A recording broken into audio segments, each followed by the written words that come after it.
Alright, so I just wanted to share me embroidering a hand towel. It's an old one that we've had that had nothing on it, and I was like, hey, why not just put something personalized to use, and might as well share the process via the 1501 C5 Highland 15 needle embroidery. So I did already upload the file to my USB drive that I put in the embroidery USB port. I chose the design. I downloaded the design via this download button, selected it, um, and then of course it's already selected here to be able to start adjusting.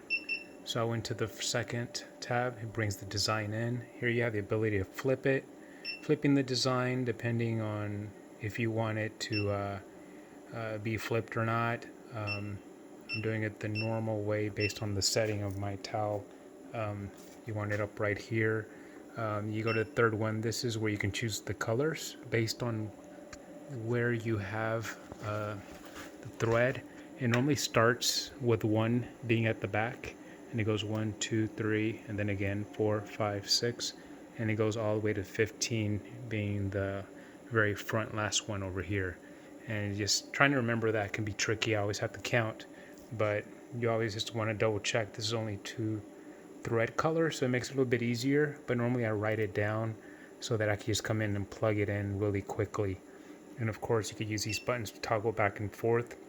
These are not corresponding to the colors I have, since I only have this one machine and I'll switch colors a lot.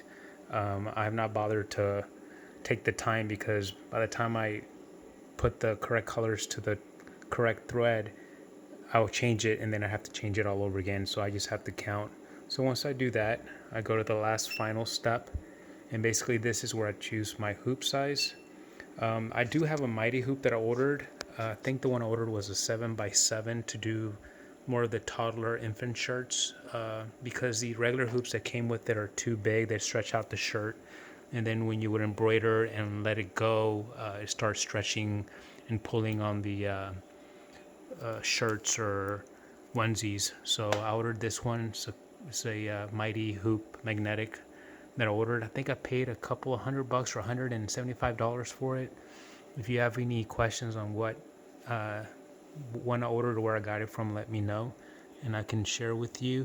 But I did put this dissolvable stabilizer on top, and at the bottom I have found I don't need to actually put this in when I'm doing the frame installation or snapping the frame in. I can basically just put it underneath, and I haven't had any problems with big projects or even small projects. So this works for me just fine. So basically at that point, once I have the correct hoop, which I go right here, since this is not the hoop that came with the machine, I basically can either do a no frame, but I just have to be careful because I have to center it myself. Any of these preset frames will center automatically, and you would also be able to use the laser to tell the center. On this one, I'm using this tab in the back to center it myself, since this hoop is not the one that's preset, but normally it still centers automatically correctly based on just the way the frame is set on there. So once I get the correct hoop or do no frame, then I can press OK and accept. I've already done it, so I can just exit. And then, very important, always, always, always, you want to either trace. This is more of the fine tracing around the image itself. This does an outline of the box. This one does the blue line, and this one does the outline of the box. So whichever one you want to do, but you always want to do it. You don't want your needle to hit the frame and break it. Good thing is this machine apparently has an easy fix of just replacing a plastic extension versus your whole system being down. I don't want to even have to bother with that, even though I do know that will make it easier if I ever have that problem. So if I want to do the fine one, I choose this one, and basically it's going to outline the shape itself. And it's very precise, and actually outlines a little bit outside of it. So as long as the red laser, which I use, is within the frame, you're good. You can also hold this down while it's doing it if you're not too sure about that. Another thing, these buttons right here, this you're gonna have to figure it as you're moving the frame forward when you press this, so it comes towards you. Back, it comes to the back. So if you want it, the design to be closer to you, you want to do this one because it pushes it away from you, or you want it further, you press this one because it brings the frame towards you, and the design will be more towards the back. Once you're ready, it's where you want it to be, which this one already is. Then you need to exit here, otherwise you will not be able to begin the embroidery. And then that's it, you're ready to go. At this point, you can press this needle button to confirm the embroidery. That is what you want. You press yes. It now brings up the image because it's going to start tracing as it embroiders. This right here is really good. This automatically will change between colors without you having to mess with it. You can basically leave it, come back, and it'll be done depending on the time. Otherwise, if you have several stops that you need, like an applique, then you might want to change this to either a manual one or where it automatically stops without it going back to the next color and waits on you to do it.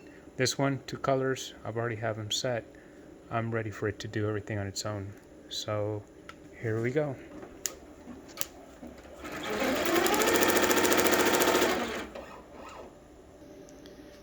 Alright, one thing I do want to share is I changed the color, but I forgot to thread it down here. Common mistake. So I started embroidering, then I found out that, hey, there's a thread break. So it gave me this red flashing light and it messages me there's a thread break. So that made me look and go, oh wow, well, I guess I need to thread the needle, otherwise it's not going to work. So in order to fix that, just go back. At this point, I've already threaded it back in here, so I'm ready to start. But I do want to show you one thing that you can do when you have these minor glitches. Basically, if you go into this button here, it lets you go back several, depending what you choose. Right now I have it set for 100 stitches. I do not need to go back that many simply because I just begun the process, or it caught it pretty quickly. So I'm just going to go back 20, and at this point I can just go back here and it's going to go back 20 stitches. And as you can see, I might need 3 more, but based on where the design started, I'm okay there. And then just go back and begin again. I'll press the button.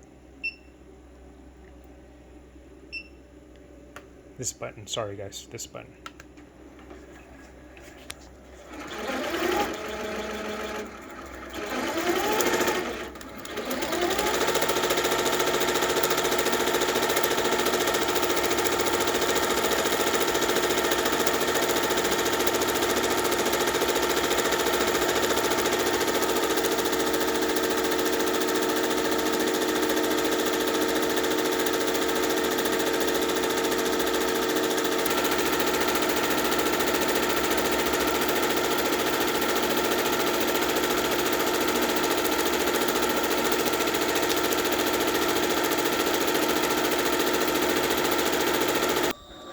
It's already changing on to the next color. It's done with the first. This was set to automatic.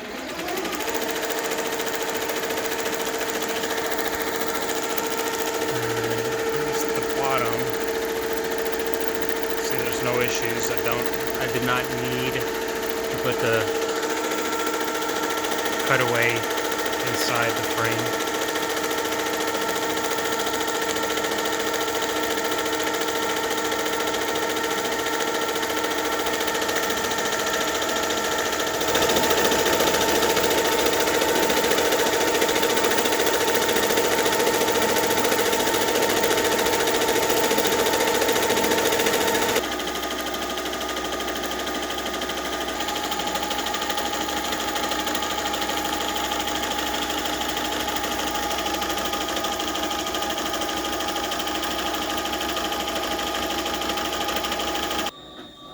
So it just completed the design.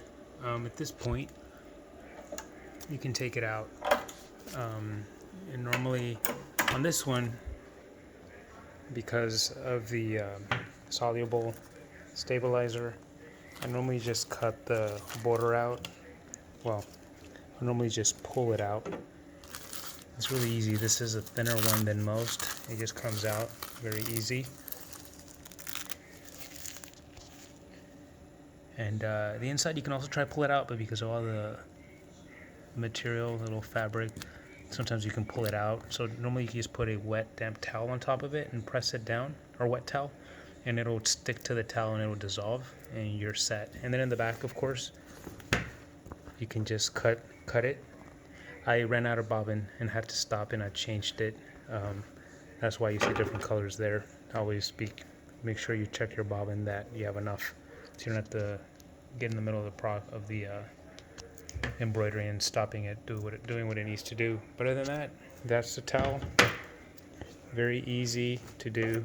Looks very nice once you fold it and put it up, and you have your own professional embroidered personalized towel. Thank you guys for watching.